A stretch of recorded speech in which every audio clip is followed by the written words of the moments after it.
نیکی کا صلہ۔ میرے گھر کے حالات خراب ہوئے تو میں نے اپنی ماں کی بھینس فروخت کر کے ٹیکسی لے لی۔ میری منت تھی سب سے پہلے کسٹمر سے کرایہ نہیں لوں گا۔ سب سے پہلی کسٹمر ٹیکسی میں ایک بوڑھی عورت سوار ہوئی جو شہر میں اپنے ڈاکٹر بیٹے سے ملنے جا رہی تھی۔ میں نے اسے اپنی گاڑی میں بٹھایا۔ راستے میں دیکھا کہ ایک لڑکی کا ایکسیڈنٹ ہوا۔ لوگ پاس سے گزر رہے تھے لیکن کوئی بھی لڑکی کی مدد نہیں کر رہا تھا۔ میں نے ٹیکسی روکی، لڑکی کو اپنی ٹیکسی میں ڈالا اور پھر اسے ہسپتال لے گیا۔ ڈاکٹروں نے مجھ سے کہا کہ لڑکی کی حالت بہت خراب ہے، اس کا فوراً آپریشن کرنا پڑے گا ورنہ اس کی جان خطرے میں ہے۔ آپریشن کا خرچہ 10 لاکھ روپے تھا لیکن میری جیب میں تو چند ہزار روپے تھے۔ کچھ سمجھ نہیں آ رہا تھا کہ میں کیا کروں۔ آخرکار لڑکی کی جان بچانے کی خاطر ثواب کی نیت سے میں نے اپنی ٹیکسی ادھر ہی فروخت کر دی اور پھر ڈاکٹر سے آپریشن کے لیے کہا۔ لڑکی کو آپریشن تھیٹر میں لایا گیا۔ 5 گھنٹے گزر چکے تھے مگر کوئی آپریشن تھیٹر سے باہر نہ آیا، نہ ہی کوئی اندر گیا۔ مجھے شک سا ہوا تو میں نے آپریشن تھیٹر کے دروازے سے جھانک کر دیکھا تو حیران ہوا کیونکہ وہاں تو بسم اللہ الرحمن الرحیم ہم چاروں دوستوں نے زندگی کی سب سے پہلی چوری کرنے کا فیصلہ کیا۔ چاروں ہی بہت مجبور تھے کیونکہ کوئی کام کرنے کو نہیں تھا اور بے روزگاری کی وجہ سے کوئی نوکری بھی نہیں مل رہی تھی۔ شہر کے اندر اسٹور میں چوری کرنے کا منصوبہ بنایا گیا۔ وہ تقریباً ہر رات دکان کے اندر ہی سوتا، لیکن آج ہمیں خبر ملی کہ وہ دکان میں نہیں سو رہا تھا۔ طبیعت خراب ہونے کی وجہ سے دکاندار ہسپتال میں ایڈمٹ ہے اور یہ ایک سنہری موقع تھا کہ ہم اپنے اس منصوبے کو کامیاب بنائیں۔ آدھی رات کو ہم چھت کے ذریعے دکان کے اندر داخل ہوئے۔ تجوری میں کافی پیسے رکھے تھے۔ ہم نے وہ پیسے ایک تھیلی میں ڈالے اور جیسے ہی باہر جانے لگے تو ہمارے پیروں تلے زمین نکل گئی کیونکہ دکاندار نیچے مردہ فرش پر پڑا تھا۔ اس کے سینے میں کسی نے خنجر گھونپ دیا تھا۔ اب تو ہمیں اپنی جان کے لالے پڑ گئے۔ پیسہ ہم چاروں کی مجبوری تھا لیکن اب ہمیں اپنا مستقبل تاریک نظر آ رہا تھا۔ جلدی سے ہم نے اس مشکل سے نکلنے کا فیصلہ کیا۔ چھت کے ذریعے ہم واپس جانے لگے تو پولیس ہمیں چاروں طرف سے گھیر چکی تھی۔ چاروں کو گرفتار کر لیا گیا اور اس کے بعد ہماری وجہ سے ہمارے خاندان والے پہلے سے بھی زیادہ مصیبت میں پڑ گئے۔ چوری کرنے گئے تھے لیکن اب قتل کے الزام میں جیل میں تھے۔ ایک دوسرے کے منہ کی طرف دیکھ رہے تھے کہ یہ ہمارے ساتھ کیا ہو گیا اور کیسے ہوا۔ چاروں یہی سوچ رہے تھے کہ رمضان نے ہمارے ساتھ ایسا کیوں کیا، اس نے ہمیں دھوکہ دیا۔ یہ رمضان ہی تھا جس کا یہ منصوبہ تھا، اسی نے ہمیں اطلاع دی تھی کہ کہاں سے مال آسانی سے چرایا جا سکتا ہے۔ اس دکاندار کے بارے میں بھی اسی نے اطلاع دی تھی کہ آج رات کو دکاندار دکان کے اندر موجود نہیں، تم بآسانی اس کا مال چرا سکتے ہو۔ منصوبے کے مطابق مال کا 20% اس نے لینا تھا۔ ہم نے جب تحقیق کی تو ہم نے رمضان کا نام لیا۔ پولیس کو تحقیق میں رمضان کا نام دیا کیونکہ یہ بات اب ہم چھپا نہیں سکتے تھے۔ ہم نے تفتیشی افسر کو بتایا کہ ہم تو دکان میں چوری کرنے گئے تھے لیکن ادھر ہی آدمی مردہ حالت میں تھا۔ 1 سال تک ہم کسی جیل میں رہے۔ تحقیق کرنے پر معلوم ہوا کہ یہ قتل رمضان نے ہی کیا تھا۔ اس نے دکاندار کا قرض دینا تھا۔ دکاندار ہر وقت قرض کا مطالبہ کرتا لیکن وہ ٹال رہا تھا۔ اس بات کو 5 سال کا عرصہ گزر چکا تھا لیکن اس نے 1 روپیہ واپس نہ کیا۔ جب رمضان کو معلوم ہو گیا کہ اب پیسے واپس کرنا ممکن نہیں کیونکہ اس کے پاس پھوٹی کوڑی بھی نہیں تو اس نے دکاندار کو ہی ختم کرنے کا فیصلہ کیا۔ جیل سے رہائی کے بعد ہم چاروں نے چوری سے توبہ کی اور آئندہ کبھی چوری کے بارے میں نہیں سوچیں گے۔ گھر آیا تو ماں نے مجھے گلے سے لگایا اور اب مجھ سے پوچھنے لگی کہ تم کون سا کام کرنا چاہ رہے ہو۔ میں نے وہاں سے کہا کہ امی جان جو بھی کام مل جائے میں کر لوں گا، اس سے مجھے کوئی فرق نہیں پڑتا کیونکہ میرے پاس تو پیسے ہی نہیں ہیں۔ میں نے سوچا اچھا ڈرائیور ہوں اور میں چاہتا ہوں کہ اپنی ٹیکسی خرید لوں یا کرائے پر چلا لوں۔ ماں نے گھر کی بھینس فروخت کرنے کا فیصلہ کیا اور کچھ پیسے ملا کر مجھ سے کہا یہ لو پیسے، امید ہے ان پیسوں سے نئی نہیں تو کم سے کم اچھی حالت والی ایک ٹیکسی سیکنڈ ہینڈ مل جائے گی۔ میں اپنے پڑوسی کے ساتھ گیا، وہ خرید و فروخت کے معاملے میں اچھا تجربہ رکھتا تھا۔ پڑوسی نے مجھے کم قیمت میں ایک سیکنڈ ہینڈ ٹیکسی دلوائی تو مجھے تسلی ہوئی۔ اب میں گلی گلی کی خاک نہیں چھانوں گا بلکہ ٹیکسی چلا کر اپنے گھر والوں کا پیٹ پالوں گا۔ ٹیکسی دیکھنے میں کافی اچھی لگ رہی تھی۔ میں نے دل ہی دل میں سوچا کہ اب دھڑا دھڑ سواریاں ٹیکسی میں سوار ہوں گی اور میں پیسے کمانے لگوں گا۔ میرا پڑوسی مجھے اڈے تک چھوڑ آیا جہاں سے لوگ ٹیکسیاں بک کرواتے تھے۔ اس نے مجھے تھپکی دیتے ہوئے کہا یار اب تمہارا نصیب، مگر کوشش کرو کہ محنت سے نہ گھبرانا، جتنی زیادہ محنت کرو گے اتنا ہی زیادہ پیسہ کماؤ گے۔ میں ابھی اسی اڈے پر کھڑا ہی تھا کہ اچانک ایک موٹا سا آدمی میرے پاس آیا اور مجھ سے کہنے لگا یہاں نہیں، یہاں پر نئے ہو؟ میں نے کہا جی ہاں میں نیا ہوں۔ کہنے لگا اس لیے تو میں نے تمہاری گاڑی کو نقصان نہیں پہنچایا ورنہ توڑ دیتا۔ میں نے پوچھا آپ ایسا کیوں کہہ رہے ہیں؟ کہنے لگا یہ میرا اڈا ہے اور یہاں میری گاڑیاں کھڑی ہوتی ہیں۔ یہاں گاڑی کھڑی کرنے کے لیے تمہیں مجھے پیسے دینے پڑیں گے، ورنہ تمہیں اس بات کی بالکل اجازت نہیں ہے کہ یہاں پر اپنی گاڑی کھڑی کرو۔ میں نے اس آدمی سے کہا جناب میرے پاس تو پھوٹی کوڑی بھی نہیں ہے، 4 پیسے کمانے کے لیے ہی ٹیکسی خریدی ہے، اپنے گھر کی بھینس فروخت کر کے یہ ٹیکسی خریدی، کچھ خدا کا خوف کیجئے اور مجھے یہاں گاڑی کھڑی کرنے دیجئے۔ مگر اس شخص نے غصیلی نظروں سے مجھے دیکھتے ہوئے کہا اگر جیب میں پیسہ نہیں تو یہاں گاڑی کھڑی کرنے کی بالکل جرات نہیں کرنی چاہیے۔ مجبوراً میں وہاں سے چل پڑا اور پھر سڑک کے کنارے کھڑا ہو گیا۔ میں نے دل میں منت مانی تھی کہ پہلی سواری کو مفت اس کے گھر چھوڑ کر آؤں گا، اس سے کرایہ بالکل نہیں لوں گا۔ سڑک کے کنارے ایک بوڑھی عورت جا رہی تھی، میں نے اسے اپنی ٹیکسی میں بٹھایا۔ اس نے پوچھا کہ کہاں جانا ہے، اس نے بتایا کہ شہر اپنے بیٹے سے ملنے کے لیے۔ میں نے اس بوڑھی عورت کو اس کے بیٹے کے گھر چھوڑا اور پھر اس سے کرایہ بھی نہیں لیا۔ ڈھیر ساری دعاؤں کے ساتھ اس نے مجھے رخصت کیا۔ میں گھر آیا تو ماں اس انتظار میں تھی کہ بیٹا آج کچھ نہ کچھ کما کر لایا ہوگا۔ جلدی سے ماں نے مجھ سے پوچھا کہ بیٹا آج کتنی کمائی ہوئی؟ میں نے نظریں جھکا کر کہا کہ کوئی گاہک نہیں ملا، اتنی جلدی سواری نہیں ملتی۔ ماں نے مسکرا کر کہا کوئی بات نہیں بیٹا، اللہ مالک ہے، آؤ کھانا کھا لو۔ شرمندہ ہوا کہ کل تو آٹا ختم ہو چکا تھا، یہ کھانا کہاں سے آیا؟ انہوں نے بتایا پڑوسیوں نے خیرات کی تھی تو خیرات کے چاول ہمارے گھر بھی آئے۔ باقی یہ سن کر میرے دل کو تسلی ہوئی۔ اگلی صبح ایک نئے جوش اور ولولے کے ساتھ گاڑی لے کر نکلا، لیکن پھر بھی کوئی سواری نہ ملی۔ آج مجھے پہلی بار معلوم ہوا کہ ٹیکسی ہونے کے باوجود گاہک تلاش کرنا کتنا مشکل کام ہے۔ اسی طرح مسلسل 1 ہفتے تک مجھے کوئی سواری نہ ملی تو میں پریشان ہوا، لیکن مجھ سے زیادہ میری ماں پریشان تھی کہ ٹیکسی لینے کے باوجود ہمارے گھر میں کوئی پیسہ نہیں آ رہا تھا۔ تو پھر بھینس بیچنے کا کیا فائدہ؟ اس سے تو بہتر تھا کہ بھینس کو فروخت کر کے ہم یہ پیسے اپنے گھر میں رکھ لیتے تاکہ مشکل وقت میں کچھ نہ کچھ کام آتے۔ 8ویں دن جب میں ٹیکسی لے کر گھر سے نکلا تو ایک شخص نے میرے آگے ہاتھ کھڑا کیا اور کہنے لگا مجھے فلاں ہسپتال جانا ہے، کتنا کرایہ لوگے؟ میں نے کہا بھائی آپ میری پہلی سواری ہیں، جتنا مرضی مجھے عنایت کر دیں۔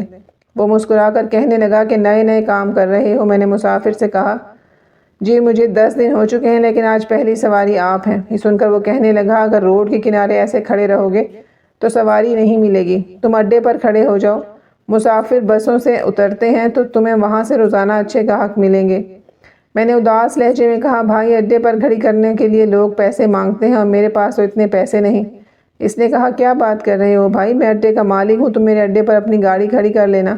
میں نے کہا کہ بھتہ دینے کے لیے میرے پاس پیسے نہیں۔ تو وہ کہنے لگا کہ میں بھتہ نہیں لیتا، کبھی کوئی کام نیکی کی خاطر بھی کیا جاتا ہے، بس اپنے رب کی رضا کی خاطر تمہیں اپنے اڈے پر گاڑی کھڑے کرنے دوں گا تاکہ تمہاری پریشانی اور مشکلات کم ہو جائیں۔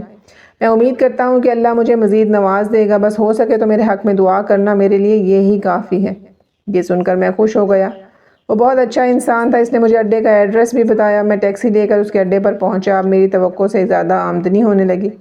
پہلی دفعہ جیب بھر کے میں گھر آیا اور جب میں نے جیب سے پیسے نکال کر ماں کو دیے تو ماں بہت خوش ہوئی، اس کی آنکھوں میں خوشی کے آنسو تھے۔ اس نے میرے سر کا بوسہ لیا اور کہا بیٹا مجھے یقین ہے اللہ تجھے نوازے گا اور ایک نہ ایک دن ہماری سب مشکلات حل ہو جائیں گی۔ اب میں بہت خوش تھا کیونکہ اچھی کمائی ہو رہی تھی۔ محلے والوں سے جتنے قرض لیے تھے ہم وہ واپس کر دیے۔ اپنے چھوٹے بہن بھائیوں کو میں نے اچھے سکول میں داخل کروایا۔ مجھے اس بات کا یقین تھا کہ اس انسان کی نیکی نے میرے دن پھیر دیے۔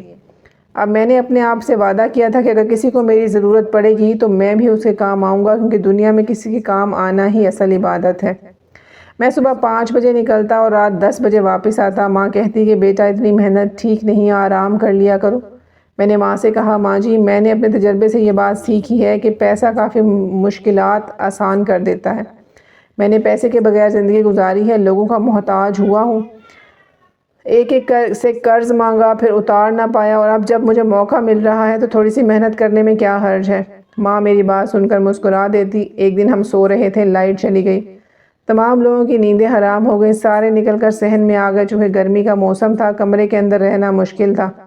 میرا بھانجا مجھ سے کہنے لگا ماموں اب تو اچھا خاصا کما رہے ہیں، اس مکان کی مرمت کر کے اوپر والی منزل بنائیں تاکہ چھت پر سونے کا موقع ہمیں بھی ملے۔ میرا بھانجا ٹھیک کہہ رہا تھا، ان کا گھر ہم سے کافی اچھا اور خوبصورت تھا۔ پھر اس کے باپ کا انتقال ہوا تو میرا بھانجا یتیم ہو گیا۔ پھر میری بہن اپنے بیٹے کو لے کر ہمارے گھر آئی، تب سے آج تک ہمارے ساتھ ہی تھی۔ ہمارا گھر کافی پرانا ہے، مکانات اس وقت کی آزادی سے بھی پہلے کے میرے دادا کے حصے میں جو زمین آئی تھی اس وقت کے ہیں۔ کچھ دن بعد میں UPS لے کر آیا، گھر میں انسٹال کرایا۔ اس کے بعد کافی حد تک گرمیوں کی بجلی کے مسائل تو حل ہو گئے، سب کچھ بہترین طریقے سے چل رہا تھا۔ ایک صبح میں ٹیکسی لے کر نکلا تو صبح صبح روڈ پر لوگوں کا بہت رش تھا۔ سمجھ نہیں آ رہی تھی کہ کیا ہوا۔ نیچے اتر کر دیکھا تو ایک لڑکی کا ایکسیڈنٹ ہوا تھا۔ اسے کافی چوٹیں آئی تھیں، لیکن لوگ ایک دوسرے سے بات کر رہے تھے کہ آگے بڑھ کر کوئی اس کی مدد نہیں کر رہا تھا۔ میں نے لڑکی کو اٹھا کر ٹیکسی میں لے جانا چاہا تو لوگوں نے منع کیا کہ یہ پولیس کیس ہے، اگر ایسا کرو گے تو مصیبت میں پھنس جاؤ گے۔ میں نے کسی کی بات نہ سنی اور لڑکی کو ہسپتال لے گیا۔ تھوڑی دیر بعد لڑکی کا باپ بھی ہسپتال آ پہنچا۔ ڈاکٹروں نے کہا کہ لڑکی کا فوراً آپریشن کرنا پڑے گا، لہٰذا 10 لاکھ لے کر آؤ۔ اگر آپریشن نہ کیا تو مسائل بڑھ سکتے ہیں، زندگی خطرے میں ہے۔ یہ سن کر لڑکی کا باپ کافی پریشان ہوا کیونکہ اس کے پاس پیسے بالکل نہیں تھے۔ وہ ایک غریب انسان تھا۔ اس کی چھوٹی سی ریہڑی تھی جس پر وہ سبزیاں اور فروٹ چاٹ فروخت کیا کرتا تھا۔ میں نے جب لڑکی کے باپ کی پریشانی دیکھی تو ڈاکٹروں سے کہا کہ آپ آپریشن جاری رکھیں، کسی کی زندگی سے زیادہ اور کچھ نہیں، اللہ آپ کو اس چیز کا اجر دے گا۔ لیکن ڈاکٹرز نے کہا ہم مفت میں کسی کا آپریشن نہیں کرتے۔ وقت گزرتا جا رہا تھا۔ لڑکی کے باپ نے جھولی پھیلا کر ارد گرد تمام لوگوں سے کہا خدا را میری مدد کرو، زندگی سے بڑھ کر کچھ نہیں، یہ پیسے تو آنی جانی چیز ہیں مگر زندگی کو واپس نہیں لوٹایا جا سکتا۔ میں بعد میں پیسوں کا بندوبست کر لوں گا، قسطوں پر سب کے پیسے لوٹا دوں گا، خدا را میری بیٹی کو بچا کرو۔ ایک باپ کی آنکھوں میں اپنی بیٹی کے لیے اتنا پیار دیکھ کر میں بہت متاثر ہوا، لیکن میں بے بس تھا، کچھ نہیں کر پا رہا تھا۔ سوچ رہا تھا کہ کس طرح اس بزرگ کی مدد کروں اور اس کی بیٹی کی جان بچ جائے۔ مجھے خود سے کیا گیا وعدہ یاد آیا، جب کوئی مشکل میں ہوگا تو میں اس کی مدد ضرور کروں گا۔ اب موقع تھا میں اس لڑکی کی جان بچا پاؤں۔ میرے پاس پیسے تو نہیں تھے لیکن ٹیکسی تو تھی۔ میں نے ٹیکسی کی فروخت کی، 10 لاکھ روپے لڑکی کے باپ کو دیے اور ڈاکٹر سے کہا کہ اب آپریشن فوراً شروع کریں۔ آپریشن شروع ہو گیا۔ آپریشن کافی طویل تھا اور لڑکی کا والد باہر پریشان بیٹھا تھا، میں بھی اس کے ساتھ بیٹھا تھا۔ تھوڑی دیر بعد ڈاکٹر باہر آیا کہ آپریشن کامیاب ہوا، لڑکی کو اب کوئی خطرہ نہیں۔ یہ سن کر لڑکی کا باپ بہت خوش ہوا۔ 5 گھنٹے کے آپریشن کے دوران میں لڑکی اور اس کے باپ کے ساتھ رہا۔ ہر لحاظ سے اس لڑکی کو جب ہسپتال سے ڈسچارج کیا گیا تب میں نے بزرگ سے اجازت چاہی۔ بزرگ نے میری طرف دیکھ کر کہا تمہیں اس چیز کا انعام ملے گا۔ دعا سلام کے بعد میں اپنے گھر روانہ ہوا۔ پیدل گھر کی طرف آ رہا تھا۔ دل مطمئن تھا کیونکہ میں نے ایک انسان کی جان بچانے کی خاطر پیسہ لگایا تھا۔ گھر میں کچھ راشن موجود تھا، اسی لیے سوچ رہا تھا کہ راشن ختم ہونے سے پہلے کوئی نہ کوئی رزق کا وسیلہ اللہ بنا دے گا، اور پھر یہ امید بھی تھی کہ بزرگ کی دعائیں رائے گاہ نہیں جائیں گی، انشاءاللہ مجھے اچھا کام ملے گا۔ میں شام کو گھر آیا تو ماں بھاگتی ہوئی آئی اور مجھ سے لپٹ گئی۔ گھر کی حالت دیکھ کر ایسے لگ رہا تھا جیسے بڑا طوفان آیا ہے، ہر چیز بکھری ہوئی تھی۔ میں نے ماں سے پوچھا کیا ہوا؟ کہنے لگی بیٹا ہمارے ساتھ ظلم ہوا، کسی ظالم شخص نے اطلاع دی کہ ہمارے گھر میں منشیات کا کاروبار ہوتا ہے۔ پولیس والے بڑی تعداد میں ہمارے گھر داخل ہوئے، ہمارے بتانے کے باوجود انہوں نے ہماری ایک نہ سنی، گھر کو تہس نہس کر دیا، کافی چیزیں توڑ دیں، راشن جو تم نے خریدا تھا وہ بھی ساتھ لے گئے۔ کہنے لگے ہم راشن کو چیک کریں گے کہ کہیں منشیات اس کے اندر نہ ہوں۔ میں نے جب یہ سنا تو میں حیران ہوا، میں کبھی سوچ بھی نہیں سکتا تھا کہ ہمارے ساتھ ایسا بھی ہوگا۔ ہمارا صحن سارا کھودا ہوا تھا، گھر میں جگہ جگہ کھدائی تھی، حتیٰ کہ چھت پر بھی کھدائی ہوئی۔ میری بہن بھانجے بھی سہمے ہوئے تھے۔ میں نے بہن اور بھانجے کو تسلی دی کہ پریشان ہونے کی ضرورت نہیں ہے، سب ٹھیک ہو جائے گا۔ اس سے پہلے بھی ہم اسی طرح کے حالات سے گزر رہے ہیں، مشکلات کے بعد آسانیاں ضرور آتی ہیں، مگر مجھے سب سے زیادہ پریشانی اس بات کی تھی کہ ان حالات میں اگر جب انہیں پتہ چلے گا کہ میں نے ٹیکسی بھی فروخت کر دی تو ماں سمیت سارے بہت پریشان ہو جائیں گے، اور یہ بتانے کی میری ہمت نہیں ہو رہی تھی۔ رات ایسے ہی پریشانی میں گزر گئی، ساری رات مجھے ٹھیک سے نیند نہ آ سکی۔ صبح ہوئی تو کام پر نہ گیا۔ میری بہن کہنے لگی بیٹا جاؤ باہر کچھ کما کر لاؤ، ادھر بیٹھو گے تو فاقے پڑ جائیں گے۔ میں نے کہا محلے والوں سے کچھ ادھار لے لیتا ہوں، تو میری ماں مجھ سے کہنے لگی کہ وہ تو ہم سے حسد کرتے ہیں، جب سے تو نے ٹیکسی لی تھی اس بات سے وہ جلتے تھے اور تم کہہ رہے تھے کہ وہ ادھار نہیں دیں گے۔ میں ایک دوست کے پاس گیا کہ کچھ ادھار لے کر راشن لیا، واپس آیا، ماں مجھے کہنے لگی بیٹا مجھے تمہاری بات سمجھ نہیں آ رہی، ٹیکسی کہاں ہے؟ مجھے کچھ ایسا عجیب لگ رہا ہے، سچ بتاؤ کیا ہوا؟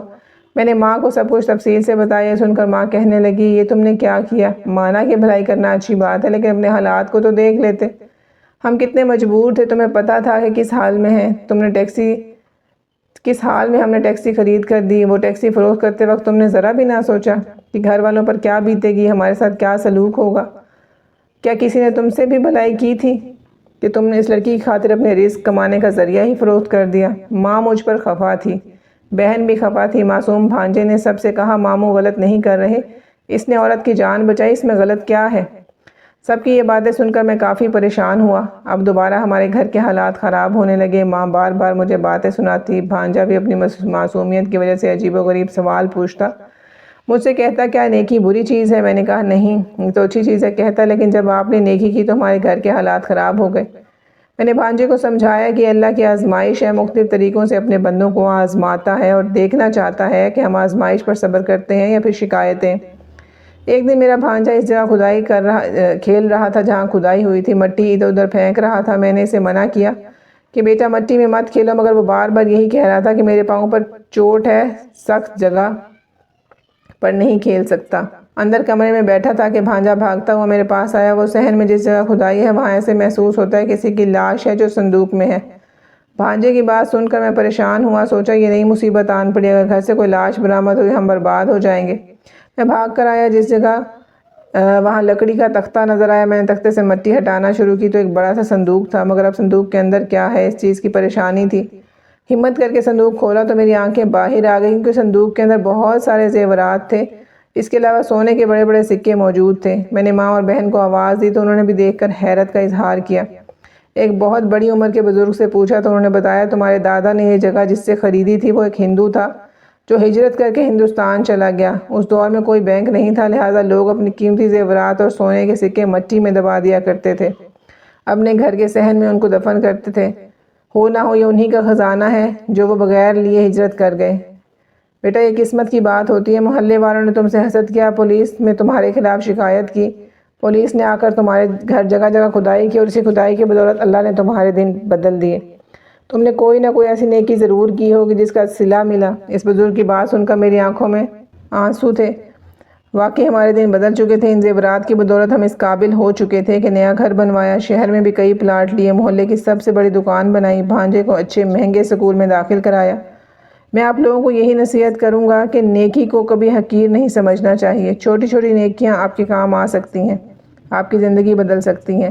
اگر آپ نے زندگی میں کبھی کسی کے ساتھ نیکی کی ہے تو آپ یہ سمجھیں کہ آپ اچھائی والے اچھے صلے والی لائن میں لگ چکے ہیں، آپ کو صلہ ملنا ہی ملنا ہے۔ دیر سویر ہو سکتی ہے لیکن آپ کی گئی اچھائی کا بدلہ